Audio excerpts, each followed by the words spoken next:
तमाम आलम इस्लाम की खिदमत में ईद उल अज़हा मुबारक हो। शब जुमा है।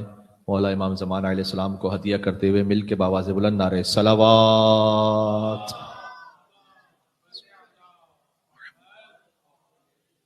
अमाल शब जुमा का आगाज़ हुआ चाहता है सूरह यासीन हदीस के साथ, दुआए कुमैल और ज़िक्र मसाइब शहज़ादा अली अकबर अलैहिस्सलाम।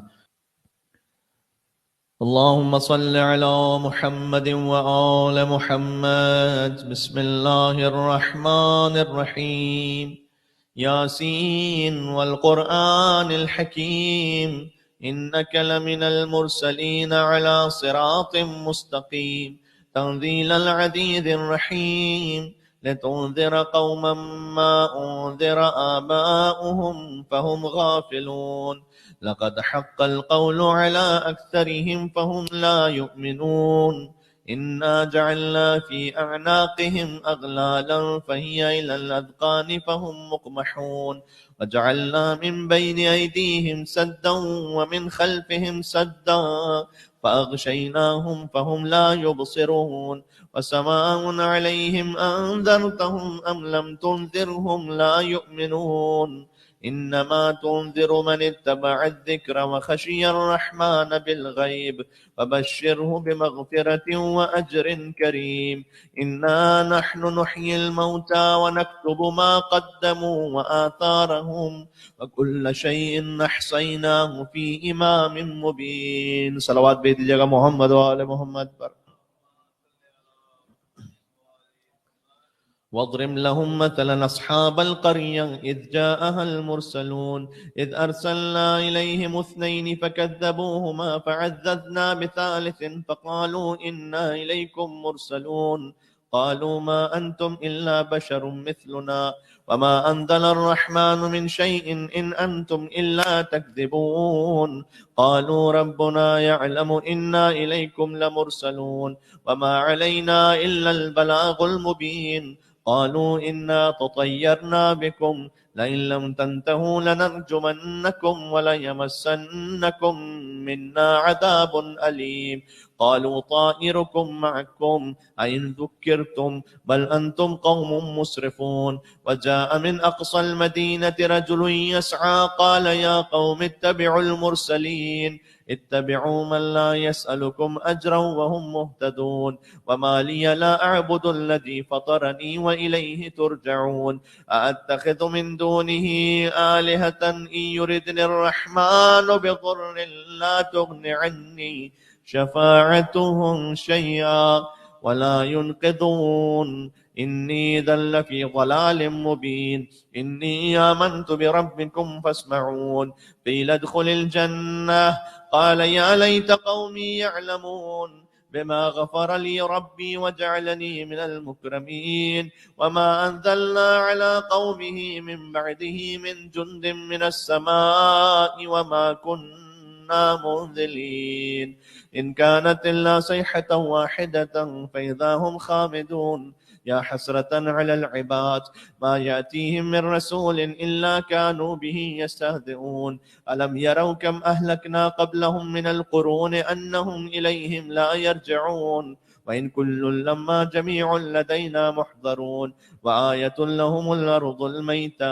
अह्यैनाहा व अख़रजना मिन्हा हब्बन फ़मिन्हु यअकुलून व जअलना फ़ीहा जन्नातिन मिन नख़ीलिन व अअनाबिन व फ़ज्जरना फ़ीहा मिनल उयून लियअकुलू मिन समरिही वमा अमिलतहु अयदीहिम अफ़ला यशकुरून सुब्हानल्लज़ी ख़लक़ल अज़वाज कुल्लहा मिम्मा तुंबितुल अर्ज़ व मिन अनफुसिहिम व मिम्मा ला यअलमून व आयतुन लहुमुल लैल नस्लखु मिन्हु अन्नहार फ़इज़ा हुम मुज़लिमून वश्शम्सु तजरी लिमुस्तक़र्रिन लहा ज़ालिक तक़दीरुल अज़ीज़िल अलीम वल क़मर क़द्दरनाहु मनाज़िल हत्ता आद कल उर्जूनिल क़दीम लश्शम्सु यंबग़ी लहा अन तुदरिकल क़मर वलल लैलु साबिक़ुन नहार व कुल्लुन फ़ी फ़लकिन यस्बहून व आयतुन लहुम अन्ना हमलना ज़ुर्रिय्यतहुम फ़िल फ़ुल्किल मशहून व ख़लक़ना लहुम मिन मिस्लिही मा यरकबून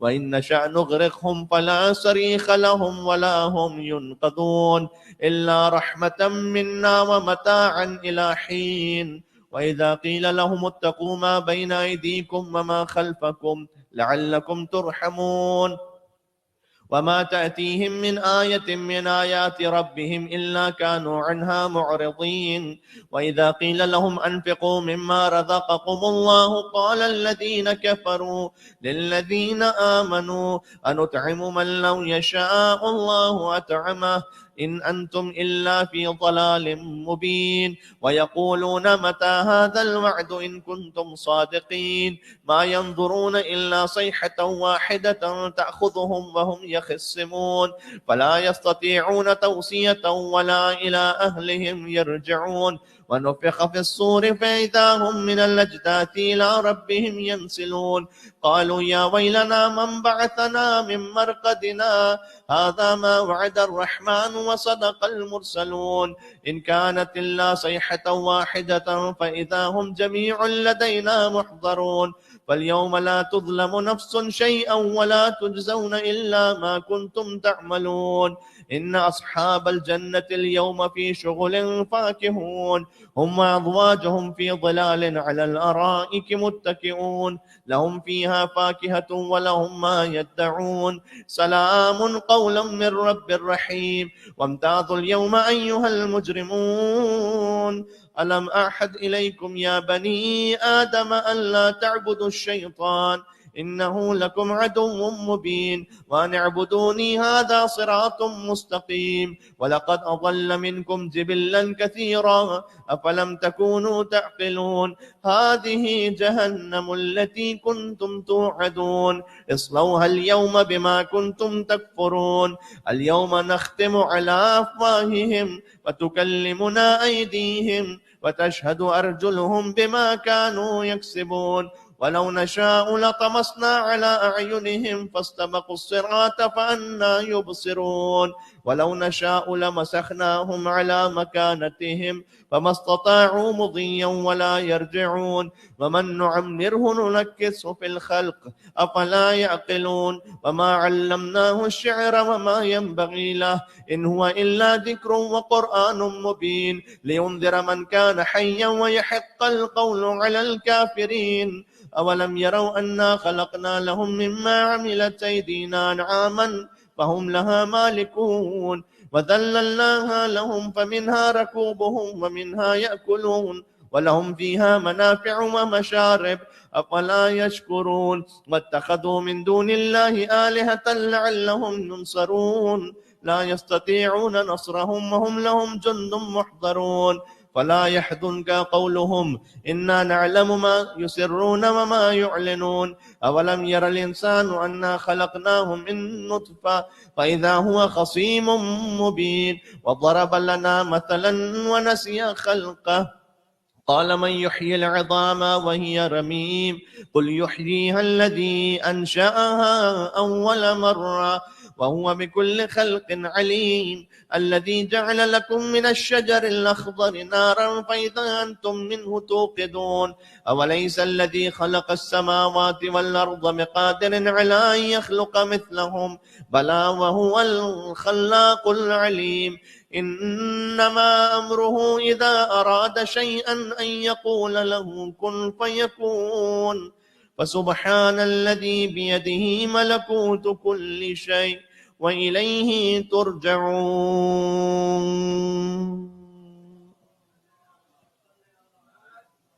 اللهم صل على محمد وآل محمد.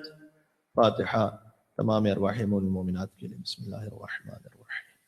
الحمد لله رب العالمين الرحمن الرحيم مالك يوم الدين إياك نعبد وإياك نستعين اهدنا الصراط المستقيم صراط الذين أنعمت عليهم غير المغضوب عليهم ولا الضالين. हदीस के साथ की तिलावत से कबल नारे सलावत अल्लाहुम्मा सल्लि अला मुहम्मद व अला मुहम्मद.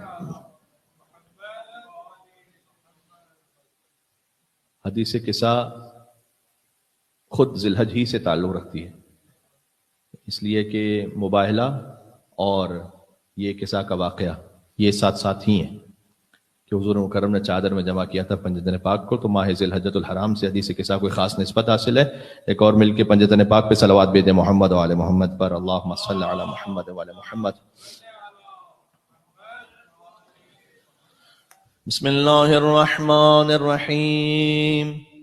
عن جابر بن عبد الله الأنصاري عن فاطمة الزهراء عليها السلام بنت رسول الله صلى الله عليه وآله قال سمعت فاطمة أنها قالت دخل علي أبي رسول الله في بعض الأيام فقال السلام عليك يا فاطمة فقلت عليك السلام قال إني أجد في بدني ضعفا فقلت له أعيذك بالله يا أبتاه من الضعف فقال يا فاطمة ائتيني بالكساء اليماني فغطيني به فأتيته بالكساء اليماني فغطيته به فصرت أنظر إليه وإذا وجهه يتلألأ كأنه البدر في ليلة تمامه وكماله.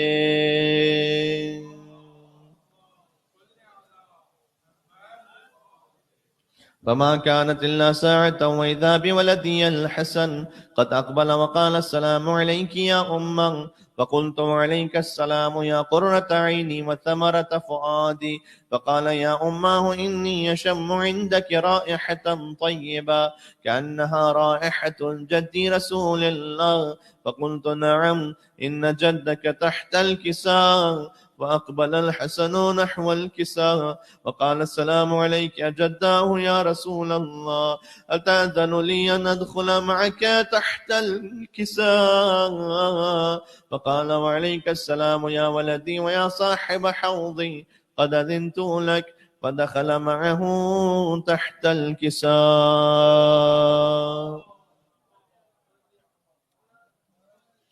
فما كانت إلا ساعة وإذا بولدي الحسين قد أقبل وقال السلام عليك يا أمه فقلت وعليك السلام يا ولدي ويا قرة عيني وثمرة فؤادي فقال لي يا أمه إني أشم عندك رائحة طيبة كأنها رائحة جدي رسول الله صلى الله عليه وآله فقلت نعم إن جدك وأخاك تحت الكساء ودنا الحسين نحو الكساء وقال السلام عليك يا جدا السلام عليك يا من اختاره الله أتأذن لي أن أكون معكما تحت الكساء فقال وعليك السلام يا ولدي ويا شافع أمتي قد أذنت لك فدخلا معهما تحت الكساء.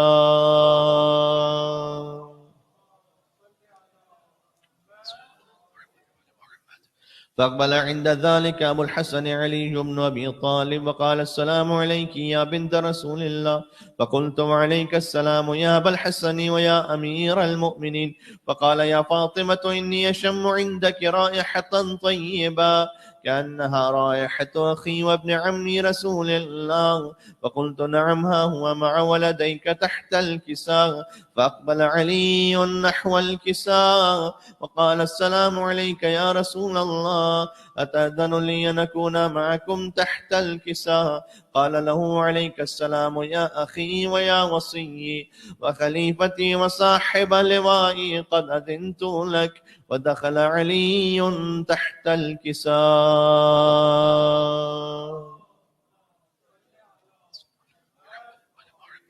ثم أتيت نحو الكساء وقلت السلام عليك يا أبتاه يا رسول الله أتأذن لي أن أكون معكم تحت الكساء قال وعليك السلام يا بنتي ويا بضعتي قد أذنت لك فدخلت تحت الكساء.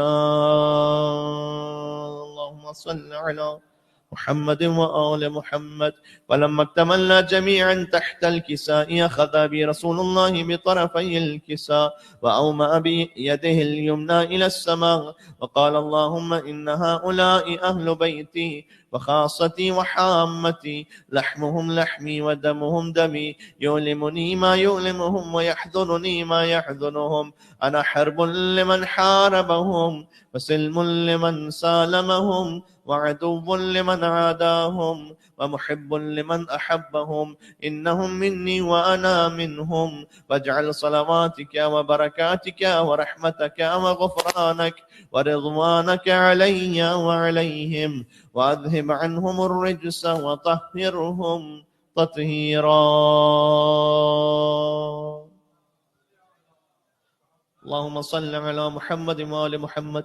وقال الله عز وجل يا ملائكتي ويا سكان سماواتي إني ما خلقت سماء مبنيا ولا أرضا مدحيا ولا قمرا منيرا ولا شمسا مضيا ولا فلكا يدور ولا بحرا يجري ولا فلكا يسري إلا في محبة هؤلاء الخمسة الذين هم تحت الكساء. فقال الأمين جبرائيل يا رب ومن تحت الكساء؟ فقال عز وجل هم أهل بيت النبوة ومعدن الرسالة، هم فاطمة وأبوها وبعلها وبنوها.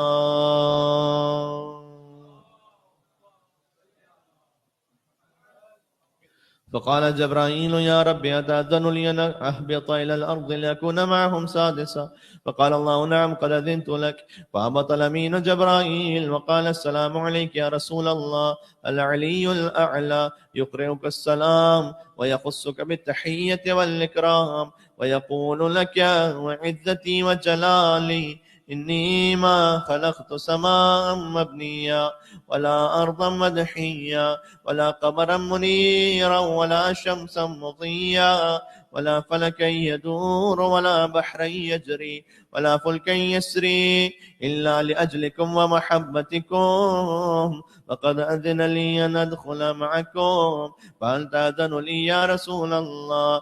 فقال رسول الله وعليك السلام يا أمين وحي الله إنه نعم قد أذنت لك. ودخل جبرائيل معنا تحت الكساء.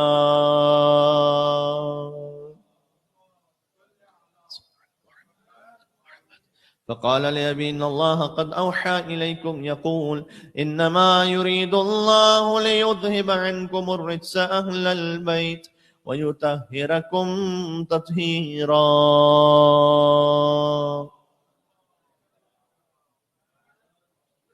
وقال علي لأبي يا رسول الله أخبرني ما لجلوسنا هذا تحت الكساء؟ مولا علی علیہ السلام نے پوچھا یا رسول اللہ یہ بتلائیے گا کہ اگر کوئی اس حدیث کساء کو بیٹھ کر کچھ لوگوں کے ساتھ پڑھے تو اس کی کیا فضیلت ہے؟ من الفضل عند اللہ. فقال النبی، رسول اللہ نے بیان کیا والذی، اس خدا کی قسم، بعثنی بالحق نبیا، جس نے مجھے نبی بنایا، واصطفانی بالرسالت نجیا، اور مجھے رسالت کے ساتھ منتخب کیا، ما ذکر خبرنا هذا فی محفل من محافل اہل الارض، یہ حدیث پڑھی جائے گی زمین کی کسی بھی محفل میں، وفیہ جمع من شیعتنا ومحبینا، جہاں ہمارے کچھ شیعہ اور محب جمع ہوں، الا ونزلت علیہم الرحمہ، اس مقام پر اللہ اپنی رحمتوں کو نازل کرے گا، وحفت بہم الملائکہ، اور ملائکہ اس مقام کا احاطہ کر لیں گے، واستغفرت لہم الی ان یتفرقوا، اور ملائکہ ان کے لیے استغفار پڑھتے رہیں گے یہاں تک کہ متفرق ہو جائیں. فقال علی ذو اللہ فزنا وفاز شیعتنا، پس مولا علی علیہ السلام نے کہا کہ خدا کی قسم ہم بھی کامیاب ہو گئے، ہمارے شیعہ بھی فائزین میں سے ہو گئے، اور رب الکعبہ، رب کعبہ کی قسم. فقال النبی ثانیہ، نبی مکرم نے دوبارہ فرمایا یا علی والذی بعثنی بالحق نبیا واصطفانی بالرسالة نجیا، ما ذکر خبرنا هذا في محفل من محافل أهل الأرض وفيه جمع من شيعتنا ومحبينا وفيهم مهموم إلا وفرج الله هما، اللہ غموں کو دور کر دے گا، ولا مغموم إلا وكشف الله غما، ولا طالب حاجت الا وقضى اللہ حاجته، حاجتوں کو پورا فرمائے گا. فقال علی، تو مولا علی علیہ السلام نے فرمایا اذا واللہ، پس خدا کی قسم، فزنا، ہم بھی فائزین میں سے، وسعدنا، اور ہمارے شیعہ بھی سعادت مند، وکذالک شیعتنا فازوا وسعدوا فی الدنیا والآخرة ورب الکعبہ.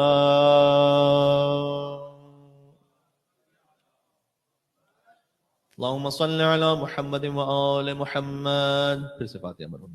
بسم اللہ الرحمن الرحیم. مالک یوم الدین، ایاک نعبد وایاک نستعین، اهدنا الصراط المستقیم، صراط الذین انعمت علیہم غیر المغضوب علیہم ولا الضالین. دعائے کمیل का आगाज हो रहा है। मौला अली अलैहिस्सलाम पर मिलकर सलावत भेजें मोहम्मद वाले मोहम्मद पर। अल्लाहुम्मा सल्लि अला अल्लाहुम्मा सल्लि अला मुहम्मद व आले मुहम्मद। बिस्मिल्लाहिर रहमानिर रहीम। अल्लाहुम्मा इन्नी अस्अलुका बिरहमतिका अल्लती वसिअत कुल्ल शै وبقوتك التي قهرت بها كل شيء وخضع لها كل شيء وذل لها كل شيء وبجبروتك التي غلبت بها كل شيء وبعزتك التي لا يقوم لها شيء وبعظمتك التي ملأت كل شيء وبسلطانك الذي على كل شيء وبوجهك الباقي بعد فناء كل شيء وبأسمائك التي ملأت تركان كل شيء وبعلمك الذي أحاط بكل شيء وبنور وجهك الذي أضاء له كل شيء يا نور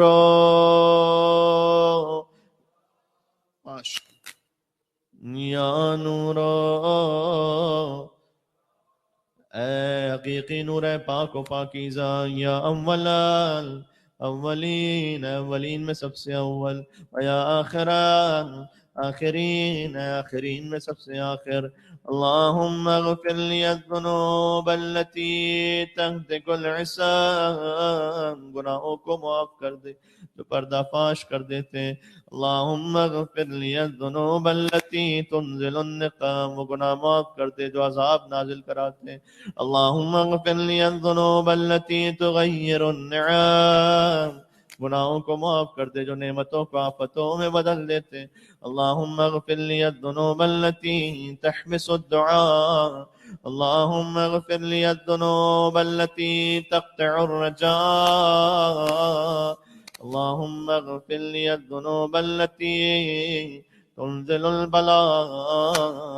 अल्लाहुम्मा अग़फ़िर ली कुल्ल ज़ंबिन अज़नबतु व कुल्ल ख़तीअतिन अख़्तअतुहा। अल्लाहुम्मा इन्नी अतक़र्रबु इलैका बिज़िक्रिक वअस्तशफ़िअ बिका इला नफ़्सिक वअसअलुका बिजूदिका अन तुदनियनी मिन क़ुर्बिक वअन तुवज़िअनी शुक्रक वअन तुल्हिमनी ज़िक्रक। अल्लाहुम्मा इन्नी अस्अलुका सुआल खादिअ मुतज़ल्लिल खाशिअ अन तुसामिहनी व तरहमनी। परवरदिगार चश्म पोशी फरमाकर मुझ पर रहमत नाजिल कर। व तजअलनी बिक़िस्मिका राज़ियन क़ानिअ व फ़ी जमीइल अहवालि मुतवाज़िअ। अल्लाहुम्मा वअस्अलुका सुआल मन इश्तद्दत फ़ाक़तुहु वअंज़ल बिका इंद अश्शदाइदि हाजतुहु वअज़ुम फ़ीमा इंदका रग़बतुहु।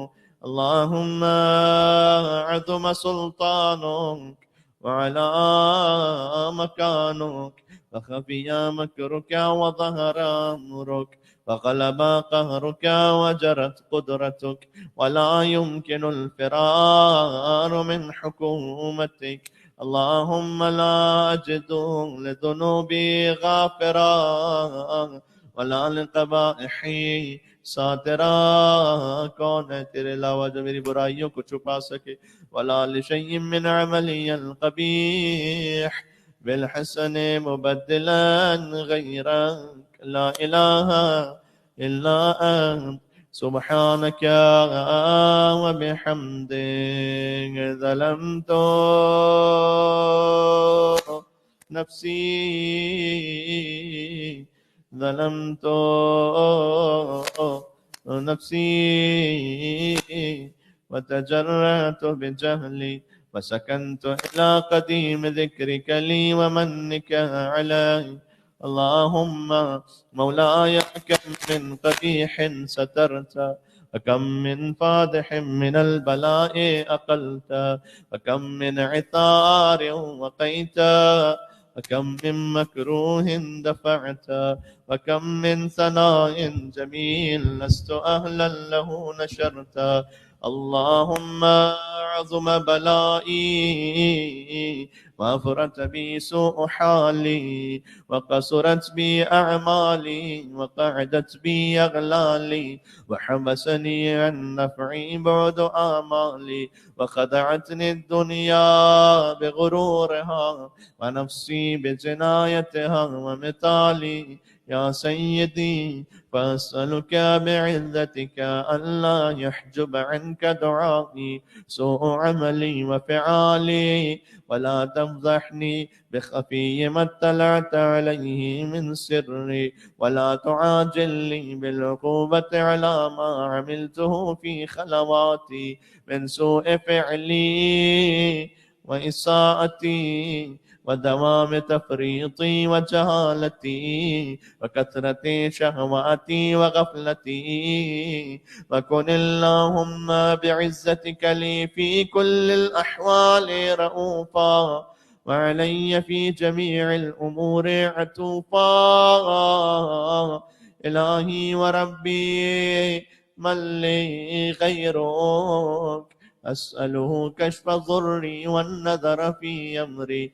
إلهي ومولاي أجريت علي حكما اتبعت فيه هوى نفسي، ولم أحترس فيه من تزيين عدوي، فغرني بما أهوى وأسعده على ذلك القضاء، وتجاوزت بما جرى علي من ذلك بعض حدودك، وخالفت بعض أوامرك، ولك الحجة علي في جميع ذلك، ولا حجة لي فيما جرى علي فيه قضاؤك، وألزمني حكمك وبلاؤك. وقد أتيتك يا إلهي بعد تقصيري وإسرافي على نفسي، معتذرا نادما منكسرا مستقيلا، مستغفرا منيبا، مقرا مذعنا معترفا، لا أجد مفرا مما كان مني، ولا مفزع نتوجه إليه في أمري غير قبولك عذري وإدخالك إياي في سعة من رحمتك. اللهم فاقبل عذري وارحم شدة ضري، وفكني من شدي وثاقي. يا رب ارحم ضعفا بدني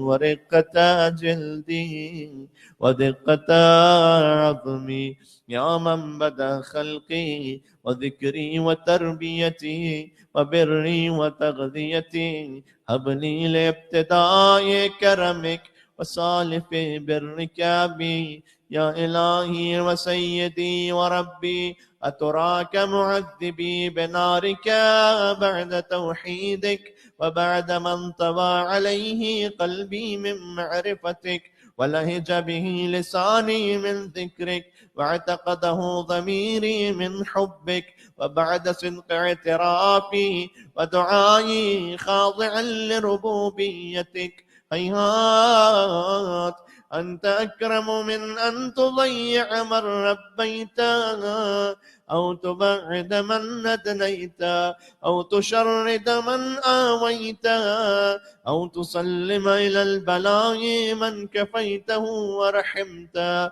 وليت شعري يا سيدي وإلهي ومولاي أتسلط النار على وجوه خرت لعظمتك ساجدا، وعلى ألسن نطقت بتوحيدك صادقا وبشكرك مادحا، وعلى قلوب اعترفت بإلهيتك محققا، وعلى ضمائر حوت من العلم بك حتى صارت خاشعة، وعلى جوارح سعت إلى أوطان تعبدك طائعة، وأشارت باستغفارك مذعنا ما هكذا الظن بك ولا أخبرنا بفضلك يا كريم. ما شاء الله يا كريم. एक मर्तबा और मिलके या करीम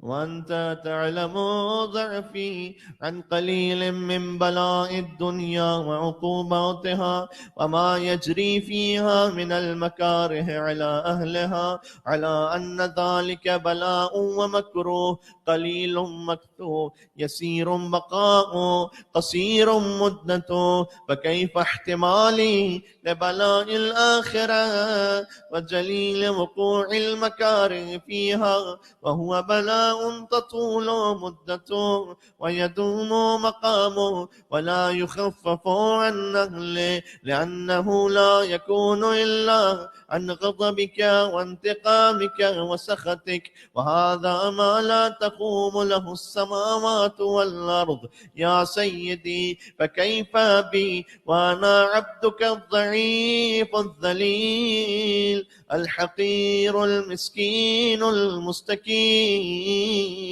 يا إلهي وربي وسيدي ومولاي، لأي الأمور إليك أشكو ولما منها أضج وأبكي، لأليم العذاب وشدته أم لطول البلاء ومدته، فلئن صيرتني للعقوبات مع أعدائك وجمعت بيني وبين أهل بلائك وفرقت بيني وبين أحبائك وأوليائك، فهبني يا إلهي وسيدي ومولاي وربي، صبرت على عذابك فكيف أصبر على فراقك، وهبني صبرت على حر نارك فكيف أصبر عن النظر إلى كرامتك، أم كيف أسكن في النار ورجائي عفوك، وبعزتك يا سيدي ومولاي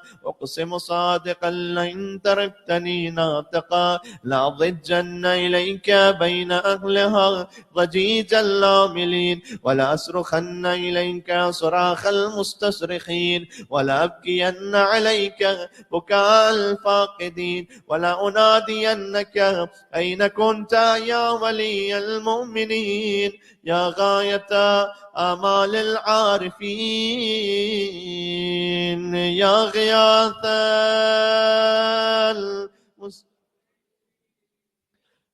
يا غياث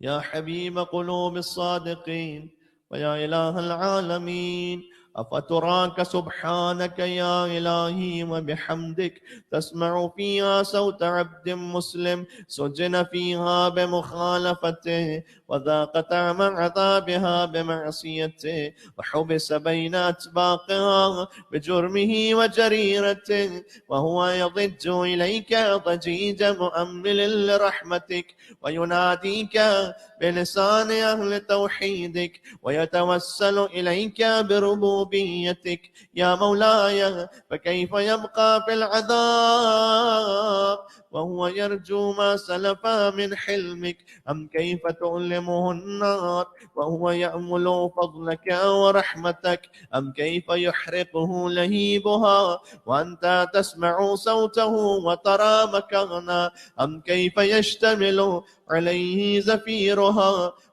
وأنت تعلم ضعفا، أم كيف يتقلقل بين أطباقها وأنت تعلم صدقا، أم كيف تزجره زبانيتها وهو يناديك يا رب، أم كيف يرجو فضلك في عتقه منها فتتركه فيها، هيهات ما ذلك الظن بك ولا المعروف من فضلك ولا مشبه لما عاملت به الموحدين من برك وإحسانك، فباليقين يقطع لولا ما حكمت به من تعذيب جاحديك وقضيت به من إخلاد معانديك لجعلت النار كلها بردا وسلاما، وما كان لأحد فيها مقرا ولا مقاما، لكنك تقدست أسماؤك أقسمت أن تملاها من الكافرين من الجنة والناس أجمعين، وأن تخلد فيها المعاندين، وأن تجل ثناؤك قلت مبتدئا وتطولت بالإنعام متكرما.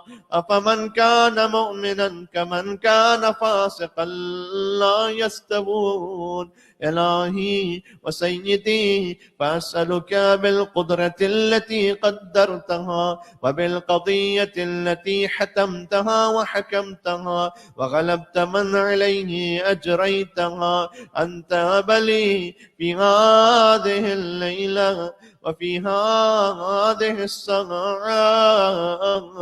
كل جرم أجرمته وكل ذنب أذنبت وكل قبيح أسررت وكل جهل عملت كتمته أو أعلنت أخفيته أو أظهرت وكل سيئة نمرت بإثباتها الكرام الكاتبين الذين وكلتهم بحفظ ما يكون مني وجعلتهم شهودا علي مع جوارحي، وكنت أنت الرقيب علي من ورائهم والشاهد لما خفي عنهم، وبرحمتك أخفيت وبفضلك سترت، وأن توفر حظي من كل خير أنزلت أو إحسان فضلت أو بر نشرت أو رزق بسطت أو ذنب تغفر أو خطأ تستر يا ربي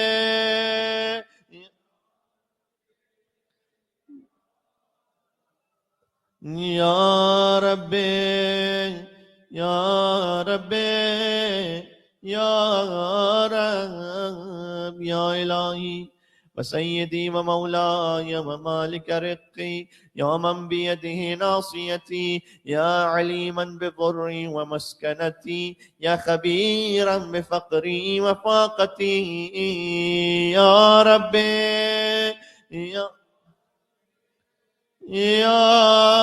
رب يا ربي، أسألك بحقك وقدسك وأعظم صفاتك وأسمائك أن تجعل أوقاتي من الليل والنهار بذكرك معمورا وبخدمتك موصولا وأعمالي عندك مقبولا، حتى تكون أعمالي وأورادي كلها وردا واحدا وحالي في خدمتك سرمدا. يا سيدي، يا من عليه معولي، يا من إليه شكوت أحوالي، يا ربي يا رب يا ربي يا ربي، قو على खिदमतिक जवारही, मेरे आज़ा में अपनी ताज के लिए कुव्वत अता फरमा, वशदुद अल अज़ीमत जवारही, मेरे बातिनी इरादों को मजबूत फरमा, वहबली अल जिद्द फी खशियतिक वद्दवाम फिल इत्तिसाल बिखिदमतिक, मैं ऐसा हो जाऊं कि हमेशा तेरे हुजूर में रहूं, हत्ता असरह इलैका फी मयादीन अस्साबिकीन व उसरअ इलैका फिल मुबग्दिरीन व अश्ताक़ इला क़ुर्बिक फिल मुश्ताक़ीन वादनुआ मिनका दुनुअल मुखलसीन, तेरे खालिस बंदों की तरह तेरे करीब हो जाऊं, वखाफका मखाफतल मुक़िनीन, और अहले यकीन की तरह खौफ रखूं, वअज्तमिअ फी जवारिका मअल मुमिनीन اللہم ومن ارادنی بسوء فأرد، جو میرے ساتھ برائی کا ارادہ کرے تو بھی اس کے ساتھ ویسا ہی کر، ومن کادنی فکید، جو میرے ساتھ مکر کرے تو اس کے ساتھ بھی ایسا ہی کر، واجعلنی من احسن عبیدک نصیبا عندک واقربہم منزلة منک وخصهم زلفة لدیک فإنه لا ينال ذلك إلا بفضلك وجد لي بجودك واعطف علي بمجدك واحفظني برحمتك واجعل لساني بذكرك لهجا وقلبي بحبك متيما ومن علي بحسن إجابتك واقل لي عثرتي واغفر زلتي فإنك قضيت على عبادك بعبادتك وأمرتهم بدعائك وضمنت لهم الإجابة فإليك يا ربي نصبت وجهي وإليك يا ربي مددت يدي فبعزتك استجب لي دعائي وبلغني منايا ولا تقطع من فضلك رجائي واكفني شر الجن والإنس من أعدائي يا سريع الرضا یا سریع الرضا، ایک مرتبہ اور یا سریع اغفر لمن لا يملك الا الدعاء، بخش دے جو دعا کے سوا کچھ نہیں رکھتا، فإنك فعال لما تشاء یا من اسمه دواء وذکرہ شفاء، جس کا ذکر بھی شفاء ہے، وطاعتہ غناء ارحم من رأسہ مالہ الرجاء، رحم فرما اس پر جس کا سرمایہ امید ہے، وسلاحہ البکاء یا سابغ النعم یا دافع النقام یا نور المستوحشین فی الظلام یا عالما لا يعلم، صل على محمد وآل محمد وافعل بي ما أنت أهله، صلى الله على رسوله والأئمة الميامين من آله وسلم تسليما كثيرا.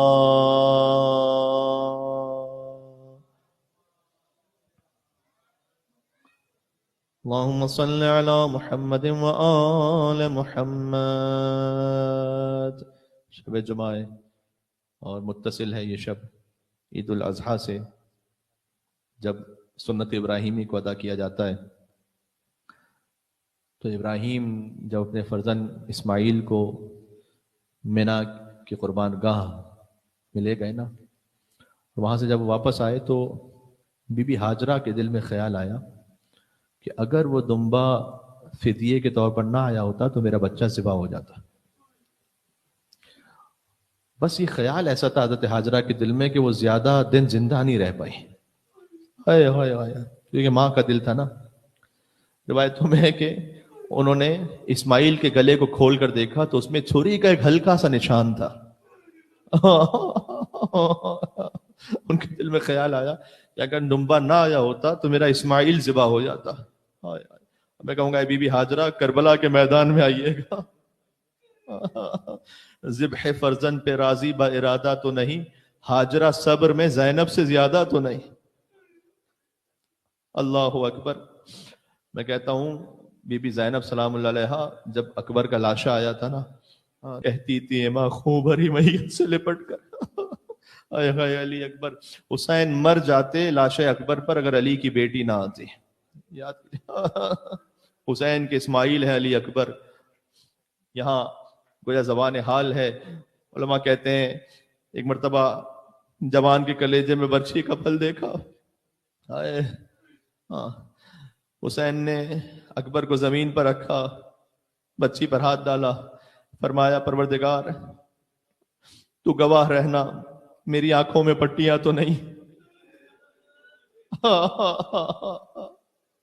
میرے اسماعیل کے ہاتھ پیر بندھے ہوئے تو نہیں. یہ کہہ کر نجف کا رخ کیا. یا علی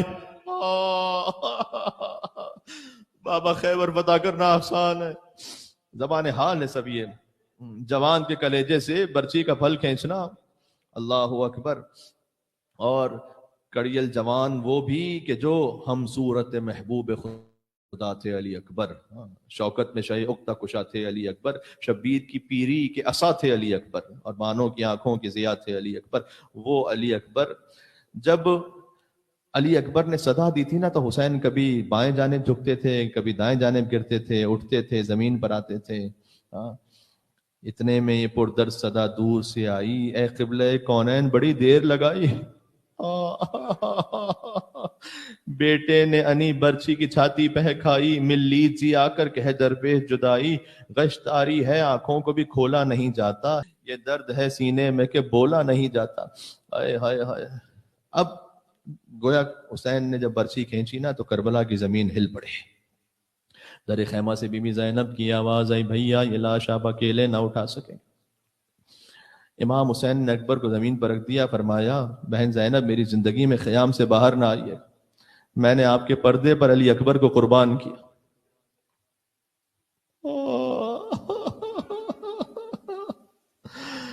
زینب کی صدا سن کے اٹھے سید ابرار، خیمے میں اسے لے گئے بادیدہ خوبار، یہ جائے خاموشی ہے انیس ہے جگر افگار، حق سے یہ دعا مانگ کے اے ایزد غفار، برلا میری امید کو سرور کا تصدق، اکبر کا تصدق، علی اصغر کا تصدق۔ حسین جب اکبر کو لے کر پہنچے، میں نے مولانا ڈاکٹر قلب صادق صاحب مرحوم ان سے خود یہ جملے سنے کہ اکبر کا لاشا جب پہنچا نا تو ام لیلہ سلام اللہ علیہا کبھی خیمے کے ایک طرف سے ٹکراتی تھی، کبھی دوسری طرف سے ٹکراتی تھی۔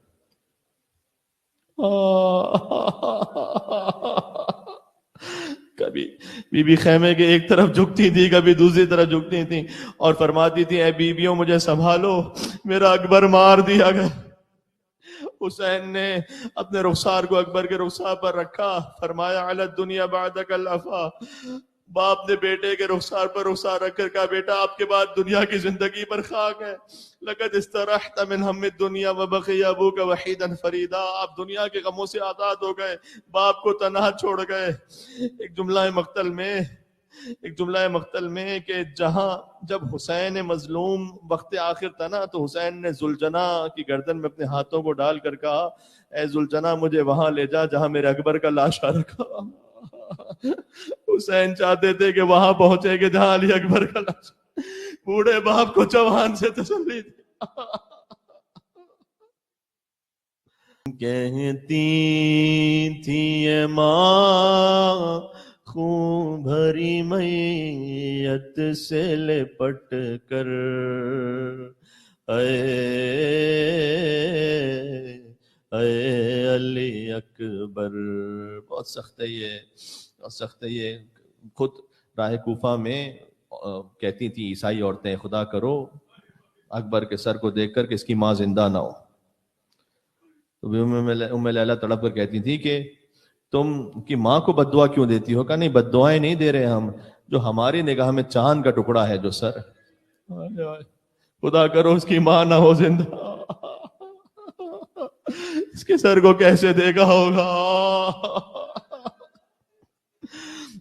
ارمان تھا پہناؤں گی پوشاک شانی، افسوس کے راستائی نہ تجھ کو یہ جوانی، کیسا تھا مقدر اے علی اکبر۔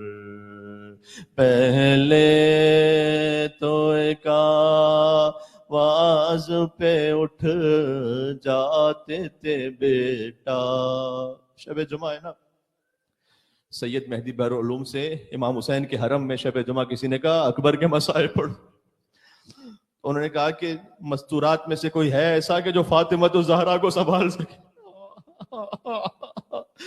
جب حسین کے حرم میں شب جمعہ علی اکبر کے مسائل پڑھے جائیں فاطمہ الزہرا کو غش آ جاتا۔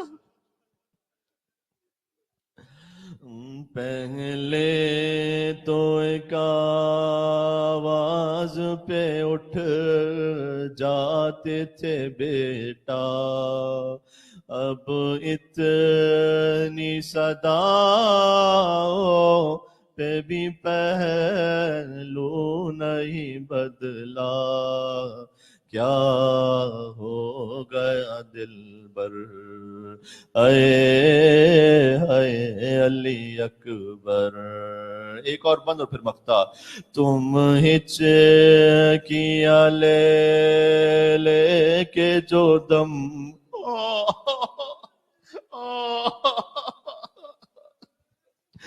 چشم تصور سے سوچو کہ علی اکبر جب خیمے میں ہچکیاں لے لے کر جان دے رہے تھے. تم ہچکیاں لے لے کے جو دم توڑ رہے ہو، موما سے ہمیشہ کے لیے موڑ رہے ہو، کیوں روٹھے ہو دل بر، اے علی اکبر. کہتی تھی یہ ماں خون بھری میت سے لپٹ کر، اے علی اکبر. شاعر چلے جاتے ہیں، خطیب چلے جاتے ہیں، لیکن جو امام حسین کے لیے انہوں نے کیا تھا وہ رہ جاتا ہے. جب کوئی جوان لاش نظر آتی ہے محشر، یقیناً وہ شب جمعہ شہزادہ علی اکبر کے مہمان ہوں گے. اے پروردگار ہمیں بھی کوئی توفیق دے دے، امام حسین کی خاطر کوئی بھی کام کر سکیں، وہ زندہ و جاوید رہ جائے، وہ باقیات الصالحات میں سے ہو. جب کوئی جوان لاش نظر آتی ہے محشر، ایک یاد سوئے کرب و بلا جاتی ہے محشر، دل روتا ہے کہہ کر، اے علی اکبر. کہتی تھی یہ ماں خون بھری میت سے لپٹ کر، اے علی اکبر.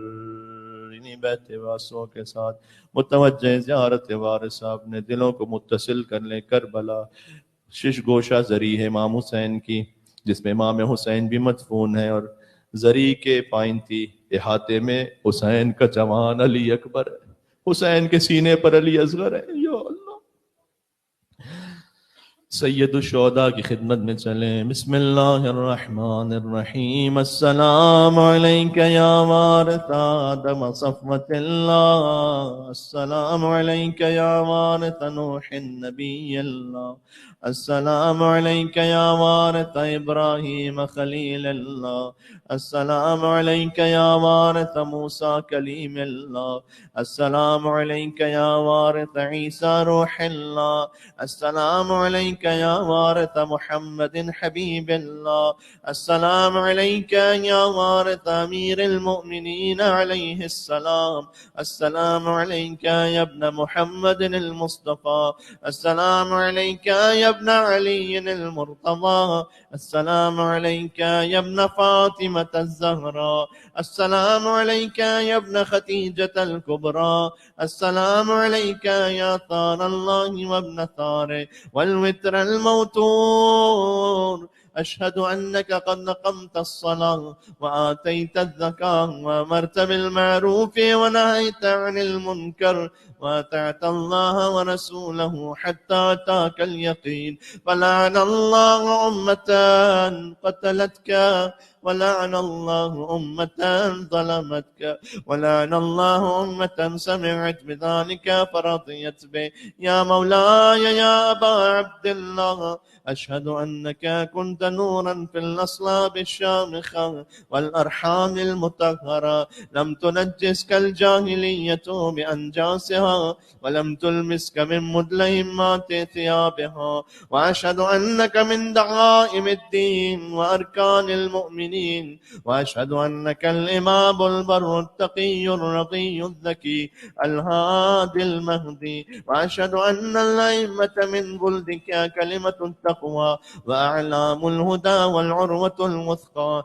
والحجة على أهل الدنيا، وأشهد الله وملائكته وأنبياءه ورسله أني بكم مؤمن وبيابكم موقن، بشرائع ديني وخواتيم عملي، وقلبي لقلبكم سلم وأمري لأمركم متبع. صلوات الله عليكم وعلى أرواحكم وعلى أجسادكم وعلى أجسامكم وعلى شاهدكم وعلى غائبكم وعلى ظاهركم وعلى باطنكم. زيارة علي بن الحسين عليهم السلام.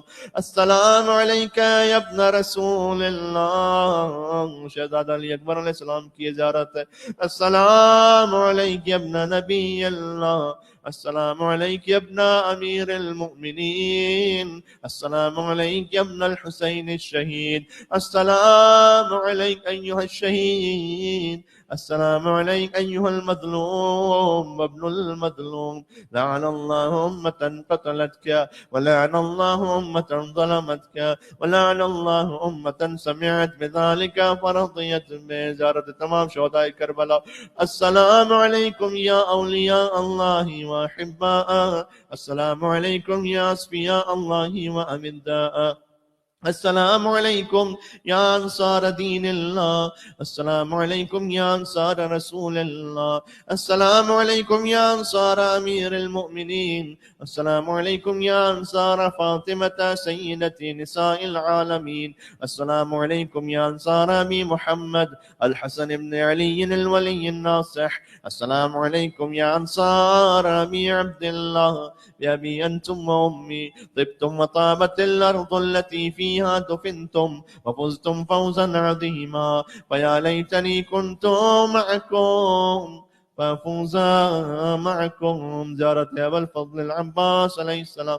السلام عليك يا أبا الفضل العباس ابن أمير المؤمنين. السلام عليك يا ابن سيد المسيين. السلام عليك يا ابن أول القوم إسلاما وأقدمهم إيمانا وأقومهم بدين الله وأحوتهم على الإسلام. أشهد لقد نصحت لله ولرسوله ولأخيك، ونعم الأخ المواسي. ولعن الله أمة قتلتك، ولعن الله أمة ظلمتك، ولعن الله أمة استحلت منك المحارم وانتهكت حرمة الإسلام. ونعم الصابر المجاهد المحامي الناصر والأخ الدافع عن أخيه المجيب إلى طاعة ربه الراغب فيما زهد فيه غيره من الثواب الجديل والثناء الجميل. والحقك الله بدرجة آبائك في جنات النعيم. السلام عليك يا غريب الغرباء يا إمام الرضا، كن شفيعنا ووالدينا في يوم الجزاء ورحمة الله وبركاته.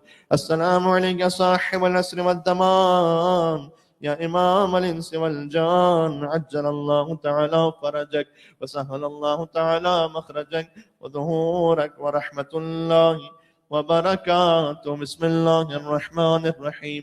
اللهم كن لوليك الحجة ابن الحسن صلواتك عليه وعلى آبائه في هذه الساعة وفي كل ساعة وليا وقائدا ودليلا حتى تسكنه أرضك طوعا وتمتعه فيها طويلا. اللهم صل على محمد وآل محمد.